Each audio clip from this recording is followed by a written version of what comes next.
Halo Sobat FunMath. Nah, pada video kali ini saya Johannes Gultom di sini saya akan membahas terkait dengan matriks. Nah, teman-teman, sebelumnya saya ucapkan selamat memasuki tahun yang baru yaitu tahun 2022. Jadi semoga tahun ini menjadi tahun yang baik bagi kita semua dan untuk tim-tim FunMath juga akan lebih konsisten lagi dalam membuat video pembelajaran yang membantu teman-teman semuanya. Nah, di sini saya akan masuk ke pembahasan yaitu terkait dengan matriks. Nah, pada materi matriks ini saya akan membahas terkait definisi matriks itu sendiri serta dengan operasi yang terdapat pada matriks. Nah, di sini saya akan lampirkan dua video yang dapat mendukung pembelajaran teman-teman dalam memahami materi matriks ini. Jadi bisa teman-teman capture terlebih dahulu. Oke, baik, kita lanjut. Nah, teman-teman, sebelum kita memasuki terkait pembelajaran atau materi matriks itu, sebelumnya kita harus mengetahui terlebih dahulu siapa sih orang yang pertama yang menemukan rumus matriks itu. Nah, kita dapat lihat di sini saya buat pendahuluan, yaitu bahwa Cayley merupakan seorang ahli matematika berkebangsaan Inggris yang merupakan orang pertama yang menemukan rumus matriks. Nah, jadi teman-teman, orang pertama yang menemukan rumus matriks itu adalah Arthur Cayley yang lahir di Richmond, London, Inggris pada tanggal 16 Agustus 1821. Nah, apakah yang dimaksud dengan matriks? Nah, di sini saya buat sebuah definisi terkait matriks, yaitu matriks merupakan kumpulan bilangan yang disajikan secara teratur dalam baris dan kolom yang membentuk suatu persegi panjang serta termuat di antara sepasang tanda kurung. Jadi teman-teman, dalam matriks itu dia akan terdiri yang namanya dengan ada namanya baris dan kolom yang membentuk suatu persegi panjang. Serta biasanya matriks itu dimuat, elemen-elemennya dimuat di antara sepasang tanda kurung gitu. Nanti kita akan lihat teman-teman ke contohnya.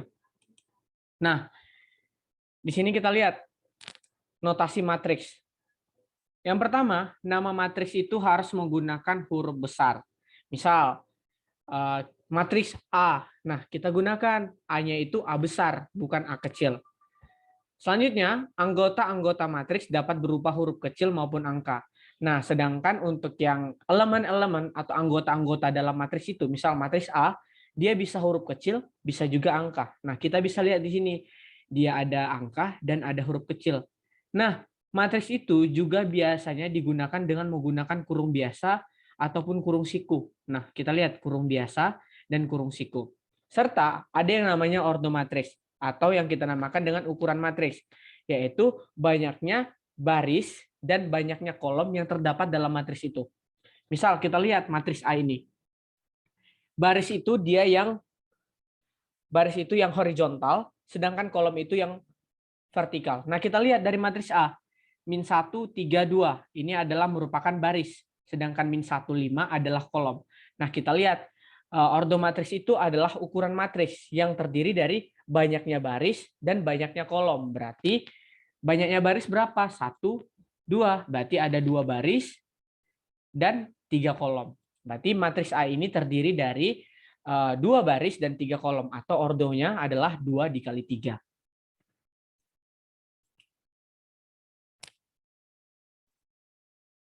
Nah, jadi suatu matriks yang mempunyai M baris dan N kolom itu kita sebut dengan matriks yang berordo. Dengan ukuran atau ordo matriksnya itu M kali N. Seperti yang tadi teman-teman.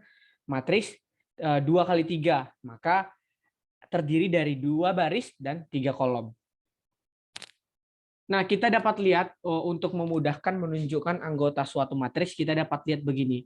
Yaitu A itu terdiri dari A11, A12. Artinya A11 ini teman-teman bahwa dia itu terdapat pada baris 1 kolom ke-1. Sedangkan yang A12 ini terdapat pada baris 1 kolom ke-2 sampai baris ke M kolom ke N. Nah, kita lihat contohnya. Matriks A merupakan matriks berordo 4 kali 2. Nah, kita lihat berarti terdapat 4 baris dan 2 kolom. Kita lihat teman-teman, kita eksekusi, kita lihat. Mana baris? Baris adalah yang Tadi dikatakan baris adalah yang berbentuk horizontal. Maka kita perhatikan yang berbentuk horizontal. 1, 4 horizontal, 3, 1 horizontal, 2, 1, 6, 1. Berarti ada terdiri dari 4 baris. Sedangkan kolom yang vertikal yaitu 1, 3, 2, 6, 4, 1, 1, 1. Berarti terdiri dari 2 kolom. Jadi kita dapat eksekusi, kita dapat buktikan bahwa matriks A ini merupakan matriks yang berordo 4 dikali 2. Nah, selanjutnya kita lihat bilangan-bilangan yang terdapat dalam sebuah matriks itu dinamakan entry dalam matriks atau yang sering kita sebut dengan elemen. Nah, ini kan kita punya matriks A. Nah, untuk setiap bilangan-bilangan yang terdapat dalam matriks A ini kita namakan elemen-elemen. Elemen-elemen dari matriks A. Gitu, teman-teman.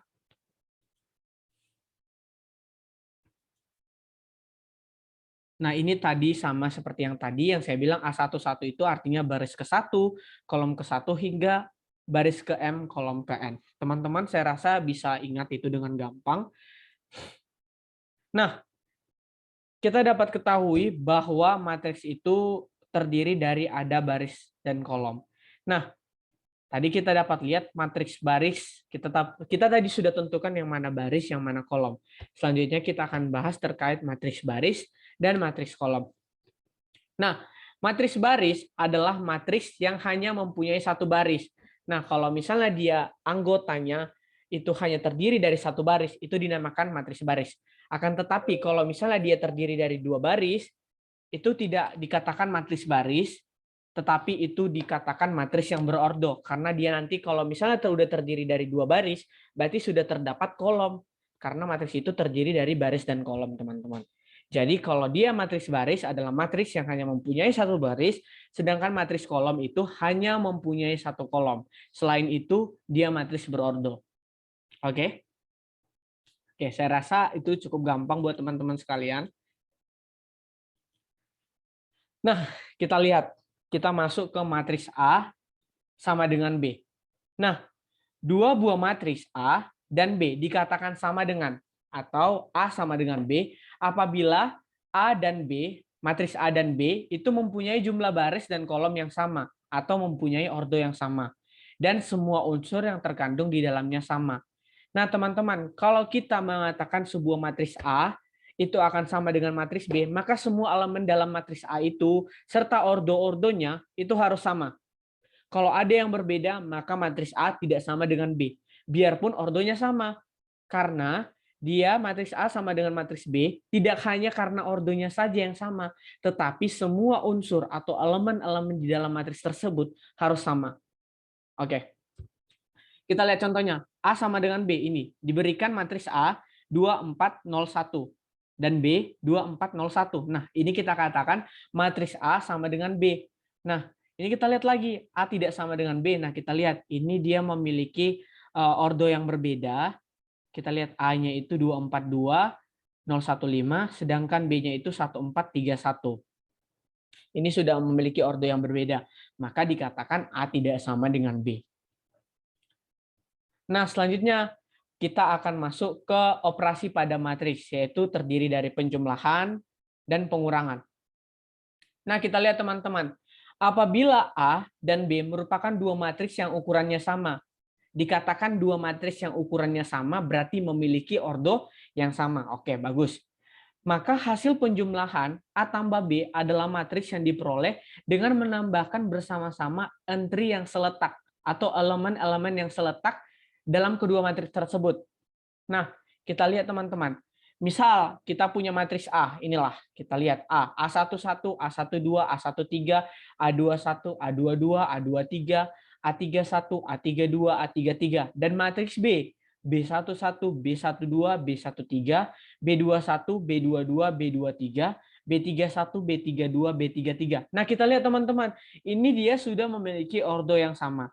Maka caranya untuk dalam penjumlahan matriks, kita jumlahkan, kita tambahkan setiap elemen-elemen yang bersesuaian dalam matriks tersebut. Misal, A11 kita jumlahkan dengan B11. A12 kita jumlahkan dengan B12. A13 kita jumlahkan sama B13. Begitu seterusnya, hingga A33 kita jumlahkan dengan B33. Jadi kita nggak boleh menjumlahkan A11 dengan A21. Jadi kita harus menambahkan bersama-sama entry yang seletak atau bersesuaian dalam kedua matriks tersebut. Nah, bagaimana kalau misalnya ordo matriks yang A dengan matriks yang B itu memiliki ordo yang berbeda? Maka kedua matriks tersebut tidak dapat kita jumlahkan. Matriks yang dapat dijumlahkan adalah matriks yang memiliki ordo atau ukuran yang sama. Karena dalam konsep penjumlahan ini, kita akan menambahkan bersama-sama setiap elemen-elemen yang terdapat dalam satu matriks dengan matriks yang lainnya. Nah, kita lihat, ini adalah contoh. Dari penjelasan tadi, saya rasa teman-teman udah langsung bisa menyelesaikan contoh ini. Jadi kita lanjutkan saja untuk mempersingkat waktu. Nah, bagaimana dengan pengurangan? Nah, penjumlahan dengan pengurangan itu memiliki konsep yang sama. Hanya saja dalam penjumlahan itu kita menambahkan bersama-sama setiap elemen yang bersesuaian, sedangkan dalam pengurangan itu kita mengurangkan setiap elemen-elemen yang seletak dan bersesuaian. Jadi, kalau dia misalnya tidak memiliki ordo yang sama atau memiliki ordo yang berbeda, maka kedua matriks tersebut tidak dapat kita kurangkan. Nah, kita lihat di sini. Dia memiliki matriks dengan ordo A itu matriks A, ordo 3 kali 3. Matriks B, ordo 3 kali 3. Jadi kita tinggal mengurangkan setiap elemen-elemen yang seletak atau bersesuaian. Misal A11 dengan B11, berarti A11 dikurang B11, sampai dengan A33 dikurang B33. Nah, kita lihat contoh. Kita memiliki matriks A, yaitu 1, 0, min 1, 2, 2, min 3, 3, 4, 0. Dan matriks B, 1, 1, 1, min 1, 2, 4, 3, 4, 2. Nah, langkah pertama kita eksekusi. Kita lihat apakah kedua matriks tersebut memiliki ordo yang sama. Kita lihat, matriks A memiliki ordo 3 kali 3 dan matriks B memiliki ordo 3 kali 3. Berarti kita dapat melakukan operasi matriks, yaitu operasi pengurangan maupun penjumlahan kalau misalnya penjumlahan diminta pada soal. Nah, kebetulan di sini diminta pengurangan, maka kita kurangkan setiap elemen-elemen yang terdapat pada matriks yang sesuai dengan seletak, yaitu 1 dikurang 1, 0 dikurang 1, min 1 dikurang 1, dan seterusnya sampai 0 dikurang 2. Sehingga kita akan memperoleh nantinya A dikurang B itu akan berbentuk matriks juga. Jadi cukup sekian penjelasan dari saya. Jika ada kesalahan kata mohon dimaafkan. Semoga materi yang saya sampaikan terkait matriks ini dapat bermanfaat bagi teman-teman semua. Jika teman-teman memiliki saran materi, bisa langsung disampaikan pada kolom komentar, ataupun jika ada yang ditanyakan saja pada kolom komentar, atau bisa langsung ke Instagram Funmed. Baik, terima kasih.